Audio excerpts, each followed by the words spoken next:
Hey everybody, it's Brooke with WTI. As a mom, what's one of the most annoying things to do? Clean.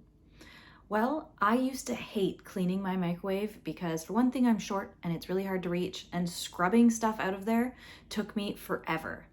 But I'm not an angry mama anymore now that I've found this Angry Mama microwave cleaner by FYGAIN. I love how easy this is to use, and it's super cute. All you need to do is add vinegar and water, and there's lines telling you where to fill it to. You microwave it for 7 minutes, and then you just wipe everything out. It is so easy to clean, and it took me literally no time.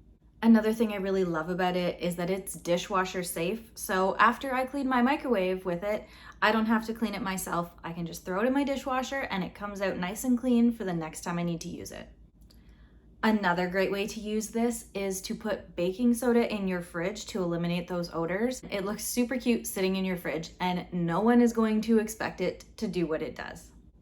If you're looking for a gift for another angry mama, or you just want one for yourself, I highly recommend getting this Angry Mama microwave cleaner. I love it and you will too. And that's my point of view.